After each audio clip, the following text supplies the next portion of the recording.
Hey guys, welcome back to Journey Principles Whiteboard Lessons. In this video, we're going to help you get more self-aware by understanding how your influences play a part in shaping your everyday life and where you want to go. So stay tuned.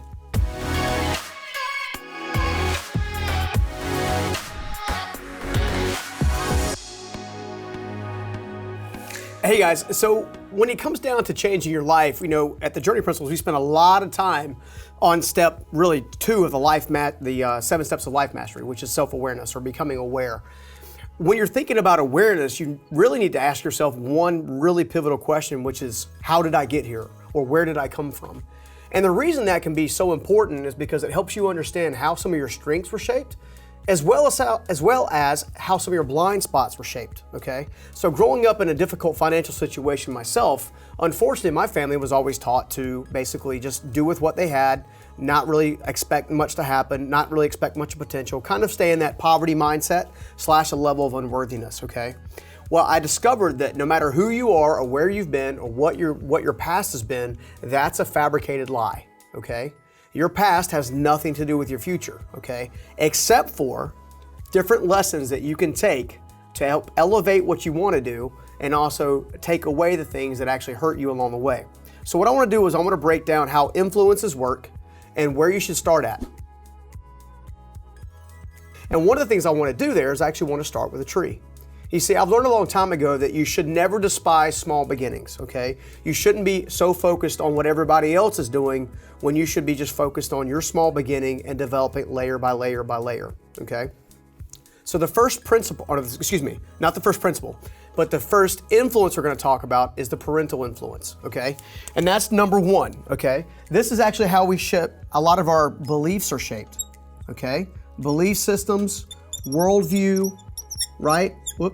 Worldview, rather it be good, bad, or indifferent, okay? So when I was growing up, my worldview was shaped in more of a negative fashion rather than a positive fashion, okay? Now, your parental situation may have been awesome. Now, for me, both of my parents for a long period of time had been struggling with their life a little bit. My mother had some of her own things she was working on, and my father had some of his things he was working on, okay? Both of them were able to come back when I got a little older and be fantastic parents. But for the longest time, from ages, literally from my youth all the way up to age 19, my parents weren't largely involved in my day-to-day operation of my life, okay? Outside of working with my dad. Now, the reason that's important is because I was personally mentored and shaped by a lot of surrogate parental influences. So when I say parental influences, I don't necessarily mean your parents. What I mean is the people who help shape and mold you early on in your life, okay? Because they do. They shape your belief systems, your worldview, and even some of your triggered force of habits, okay? How do you respond to conflict? How you respond to making choices? How you respond to actually how you view yourself, your identity, your significance, and your meaning, along with your potential, okay? I like to consider that level 1. That's the acorn phase, okay? Because had you been born in a different environment or a different place and time with a different set of parental influences, that would play a role in whether or not nature has happened, where nurture has happened, or what your fight or flight response would be, okay? So consider taking a few moments, list 1 through 5, and list 5 things that your parental influences did that you think are amazing traits and things that you want to carry on in your life. And also list 5 things that maybe you want to remove from your life. Maybe things that they did that you don't really think are overly constructive or helpful for your life, okay? That's a total of 10 things. It shouldn't take you very long. Maybe spend about 20 minutes on that whole process, okay? Now, if you look at your tree of life, your personal tree of life, you're going to see there's different stages, okay? So we've already started with the acorn stage, okay? Every single massive oak tree first started as an acorn, okay? And that acorn became a little fledgling, meaning it had a root and then began to build over time. Your life is exactly the same, and that's exactly how influences play a part in your life, okay? You've already heard a technique or a quote that says, "Show me your 5 friends and I'll show you your future." Well, I can also tell you, if you look at your influences, your 5 influences, you can also see how your future is already being shaped, okay? The difference is now you get to make a choice on what the influences are that you let in your heart, your mind, and your soul, so to speak. Okay. Step 2, your environmental influences. I kind of look at that like it's the root system, all right? So if the acorn is the seed, and then the environmental influences are the roots that are feeding your tree, okay? So for example, in where I grew up in the just outside of Raleigh, North Carolina, I grew up in, unfortunately, somewhat of a rundown trailer park, okay, at best. Now, yes, did we have a gust up where my father was doing quite well with his business and stuff like that, and moving to a house and stuff like that? Yes, we had that season briefly. And then unfortunately, due to a downturn in the economy, we kind of lost it all and ended up back in the trailer park. Okay, so I spent most of my history in that area. All right. The reason that's important is because the people in the trailer park along with me, many of them did not think like I was thinking. Okay. Many of them did not have a Steve Myrick or a mentor that they could pursue to help them get out of the mud. Okay. The reason that's important is because people that live in California will automatically think a little differently because of their environment that they grew up in than people in North Carolina. People in North Carolina will think a little bit different than people in Texas because of the environment. People in Texas will think a little bit different because of the people in New York, right? There was a song one time that said, go to California once, but leave before it makes you soft. Go to New York once, but leave before it makes you hard, okay? What that was originally saying was that each one of these places offer an environment that either add value or subtract value, or have areas within that environment that add value and areas that tend to subtract value, okay? That's what I'm talking about, right? You have your parental influences. Now your environmental influences is nothing more than the place that you were planted, okay? Environmental influences are nothing more than the place that you were planted equals the root system. Okay, so if you think about some of the things that are shaped during environmental influences, speech, okay? Different slang, different, if I want to talk like this, that kind of, you know what I'm saying? The different ways in which speech is occurring, how you respond to criticism, how you respond to the environment. For example, when I go visit New York, I had to check myself the first time I went, because here in North Carolina, if I bump into somebody, we're like, oh, I'm sorry, excuse me for a second, no problem. When I went to New York, it was like, boom, and people just kept walking. I'm like, dude. Right? That's an example of dealing with a responsiveness behavior from the conflict. It also kind of handles some of your tendencies, okay? You know, like I mentioned before, state to state, environment to environment versus growing up in Beverly Hills or in a wealthy mindset or wealthy area versus growing up in a trailer park or in the inner city, right? There are certain belief systems that have to be overcome, unfortunately, in each one of the environments, right? So if you grew up in the inner city, or the trailer park, kind of like I did, then there's a great chance you're going to have to overcome a poverty mindset. You're going to have to overcome a level of unworthiness, unfortunately, that maybe someone that grew up in Beverly Hills may not do it. They, on the other hand, are going to have to deal with the feelings of entitlement, right? Because early on, it was a little bit easier for them to get some of the levels of expertise and education that maybe some of these other people have to fight for. Both of them have a struggle. Both of them have a strength. Right? So when you understand the environment, what happens is you're able to understand the strength you can pull from your environment and also the blind spot you can eliminate from your environment. Okay? So let's make sure we keep that moving, right? All right, number three. You do realize that 3 comes before 4? Yeah, I forget sometimes, my bad. Anyway, relational influences. Okay? I already mentioned this. Show me your 5 friends and I'll show you your future, okay? When I'm talking about your relational influences, I'm not just talking about your girlfriend or your boyfriend or your husband or your wife, okay? What I'm talking about specifically, right, is romantic relationships, right? Co-workers, families, right?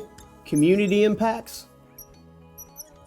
Each one of these are dealing specifically with a relational style, okay? So, when you understand how your relationships are positioned, you'll be able to choose better relationships. So if your circle of influences is constantly telling you, you can't do it, it's never been done before, why should you try? Then that's a great concept to help you understand you are in the wrong place. You're surrounded by the wrong people. Yes, that includes your family. Let me say that again. Yes, that can include your family. Perfect example. When I went to go start my very first company, Custom Home Exteriors, or AKA CHE, back in the late 90s, okay, when I went to go start that company, my father tried to talk me out of starting the company. Why? I had no tools, I had no money, and I had no team members. I was starting with nothing. I literally built my scaffolding out of the trash piles, okay? I know it's an extreme story, but that is my story. My father did not want me to experience the pain of starting and losing a business that he did. So therefore, in his mind, he was thinking he was saving me from an inevitable failure. Does that make sense? So all because someone around you or in your circle, whether it be family or friends or girlfriend or boyfriend or spouse, all because they believe you can't do it doesn't mean you shouldn't do it. I find that a lot of people don't want to believe that anyone else can be better than their current level of environment. Remember back here, number 2, environments, right? So if you're currently in a trailer park, right, or in the inner city or something like that, it's going to be more difficult, especially because of the people that are surrounding you in this environment, for you to choose better relationships to keep you moving forward and take you further up the tree. Does that make sense? Let me say it this way. There are people in your life, unfortunately, as much as they love you and you love them, that you're going to have to step away from for just a few moments, maybe 1 to 2 years, okay? My father, for example, that I gave you just a second ago, tried to talk me out of starting my business. And I told him, there's something in me, there's something I got to do, right? And then I pursued it with all I had. Well, it took about 3 years for my hard work to begin to really start to pay off. And what happened was that 3-year time frame where I just went straight at it, no days off. For the first 4 years of my first business, I didn't take a single day off. I worked in the rain, I worked in the snow, I worked when I was sick, and I worked during holidays. Okay, 7 days a week. That's a pretty serious sacrifice, right? But that sacrifice bared fruit, okay? Now, 3 to 4 years into it, my business has started to bear fruit. So what did my dad do? He came to me, I always knew you could do it. I'm so proud of you. That's what I'm getting at. Sometimes the best way to help influence the relationships around you that you love, that maybe you're a little scared to walk away from, is to actually go out and do it and show them it's possible. It wasn't a year after that my father started pursuing some of his own dreams again, right? Sometimes the greatest thing you can do is to go out and get it for yourself, to show people it's possible. And with enough work, enough knowledge, enough diligence, and enough patience, great things happen to great people, all right? So take an honest evaluation of your key relationship. Top 5 to 10 people. Rate them on a scale of 1 to 10, okay? How much value are they adding? And if they're not adding a lot of value, you need to change your relational circle. Why? Because your root system here is now feeding your overall nutrients of your entire life, right? What does a tree trunk do, okay, other than grow, right? It feeds nutrients up and down the tree, all the way out to the branches. That's why your relationships are so important. And that's why you shouldn't settle for relationships that aren't really helping you become more empowered. Now, I'm not talking about the kind of relationships that, well, let's put it this way, it's like a great accountability partner. Like if they believe, in other words, if they say, I believe you can do this, I'm worried about you hitting your head on this, then maybe you should pay attention. But if that person's coming to you and said, you can't do it, it's never been done before, it'll never happen again, then you should not listen to that and decide to do what we call with the GROW framework, right? In the face-to-face lessons, also in whiteboard lessons. If you've never heard the GROW process, I invite you to go check those videos out. The GROW process is the easiest way to get breakthrough, like today, right? Gain perspective, recognize roadblocks, organize a plan, work a plan. All of those things, right? All of those things are going to help you take yourself forward, and as you do, you'll inspire other people to do something else. All right, we need to move on for the sake of time. All right, situational influences, okay? When you look at a situational influence, a lot of time that's where your emotional parts come out, your emotional states, okay? You ever been to I've been to clubs back in the day. I don't go to clubs anymore, but I used to could, kind of thing, okay? And the environment, the situation of the entire club, unfortunately, would determine whether or not we were dancing the night away or we were, I hate to say this and acknowledge it, but it's true, right? Let's just call it what it is, hookups and all that kind of stuff, right? When you take all of that, and you take all the dancing and stuff like that, The situation dictated whether or not it was a woo night or if it was, come on, dude, what you got? Kind of thing. You see what I'm saying? How you respond to situations currently may not be the best way for you to respond to situations in the future, right? A wise person knows when to walk away, all right, and when not to, okay? If you are constantly motivated by emotional outburst or a triggered attitude of anger or resentment and stuff like that, that's coming from somewhere else, right? You see what I'm saying? So we want to identify that so we can move it, okay? So when you think about it, emotional states, attitudes are shaped here, conflict resolution is shaped here, okay? You see how important this stuff is, right? Everything we're talking about today it really handles two things: how you make decisions and how you take action. When you can understand and change how you make decisions and how you take actions, you get to have predictable outcomes and results. And the ones you want, not the ones that you wake up the next morning like, why the heck did I do that? Are you kidding me? Why? Because that stuff causes more pain than it's worth, right? So let's lean into progress. All right, number 5. This is actually my favorite. This is everybody doesn't like it when I talk about this one, but let's just call it what it is, right? So if I was to go, give me a break, break me off a piece of that. You wanted to say Kit Kat bar, didn't you? Yeah, exactly. Subliminal influences are the things that come in our eyes and in our ears. In our eyes, in our ears. The movies you watch, the music you listen to, all of that is a design for subliminal influence, okay? Now, unfortunately, in America's society, subliminal influences are done specifically to market things to us. Music, movies, books, celebrities. You know, all of these things are designed to kind of make us kind of shift us. Perfect example. So I like to work out at the gym, right? 6 days a week I'm in the gym. I can't help myself. It makes me feel good because my blood pumping makes me feel alive, right? Well, recently I was at the gym, okay? And a buddy of mine who's like cock diesel, I mean, he's like The Rock and then Vin Diesel rolled up into one. Like he's just shy of the Incredible Hulk. Like he's that big, right? Love the dude to death. He's constantly coming in the gym. He's super friendly, super like charismatic. Hey man, how's your mom and them? Like he's got the Will Smith vibe going, right? Cool dude, okay? That is until he puts music in his earbuds. As soon as he puts the AirPods Pro in his ears and he starts working out, all of a sudden you see him just like, and then he starts walking around the gym like this, slamming weights on the floor and all kinds of stuff. And if you go walk up and talk to him while he's in the middle of his workout, the dude will bark at you. And then after that, he comes back, man, I'm sorry, I didn't mean that, man. I was just in the middle of my jam. If you took the earbuds out and listened to it, this is what you would hear.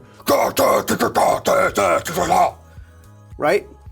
The music itself is intensifying a certain belief and behavior pattern, right? What type of music are you listening to? What type of music are you watching, right? What type of TV shows are you watching? What type of entertainment are you listening to or watching and things of that nature? Because it's shaping your overall worldview and belief system. And the last thing you want to do is have an entity shaping your belief system that does not have your best interest at heart. So be very, very careful on what you use when it comes to your subliminal influences. All right, before we end the video, let's go ahead and do a quick recap, all right? First of all, influence number 1, which is the seed of your heart, parental influences, shapes your forces of habit, your belief systems, and your worldview, right? Some of the negative sides of that would be something like unworthiness, feeling unloved, or a lackluster meaning of significance, okay? On the good side, it might mean you're empowered and encouraged to take a step forward, all right? Number 2, environmental influences, okay? The area in which you are planted, okay? Could be a city, could be a state, could be an economy, could be a community, right? Each one of those has a micro influence, environmental influence. It controls things like how you speak, how you respond to people, and the tendencies in which you attack the world, so to speak, okay? Also, keep in mind, this tree, we're trying to feed the nutrients up and make sure we're eliminating what we don't need, okay? So, environmental influences, next one, relational influences. Again, these are relationships that are not just romantic in nature, but vitally important, right? 5 friends, show me your future. Make sure the 5 closest people you're spending time with are amazing people, okay? Romantic relationships, coworkers, family members, community, all of these different areas are the areas in which you can have the possibility to have an amazing relationship, okay? All right, next one. Number 4, situational influences, okay? Emotional states, your attitudes, and how you deal with conflict resolution. How do you act when all things go great, and how do you act when all things are going not so good, okay? Do you burst out in anger and defensiveness, or do you take a moment and compose yourself and get yourself together, okay? Again, so that one's an important one, right? Consider the situational influence, right? Next one, number 5, subliminal influences. Anything that goes in your eyes or in your ears. Anything. Audio, books, TV programs, movies, music. If it goes in your eye or in your ear, be very, very careful about what you actually put in your eyes and your ears, okay? And that covers your complete tree of life, right? You may not have been able to choose your parental influences, but you can choose what you get out of it. Get out of it. Now, I gotta separate those words. We're a little too close together, but anyway, you get the point, right? Take the good, eliminate the bad. Learn, take that on, okay? Same thing in the root system. Environmental influences, the same thing, man. You're making this tree of life either breathe and grow, or unfortunately you can kill it. All right, there were some truly wonderful people that unfortunately weren't able to understand their influences and the role those influences played on making their actions and decisions. And as a result, it's been harder to reach them. Now, since we've been around, we've been able to help lots of people finally get breakthrough. And we want to encourage you to do the same thing, all right? Just remember, if you don't watch your influences, you'll never be able to develop your future. So make sure you are intentional with your influences, all right? Okay, that's it for today. I'll see you guys in the next video. Take care. That's about all the time we have for today's whiteboard lesson. Hopefully that gave you some real value that you begin to put away right now. If you enjoyed today's video and you want to dig even deeper, I put together a free ebook called The 5 Must-Have Principles for a Personal Breakthrough. If your goal is to make change in any area of your life, these 5 principles are absolutely necessary if you want to make that progress lasting. You can access that by clicking the link in the description below this video. All right, you're up.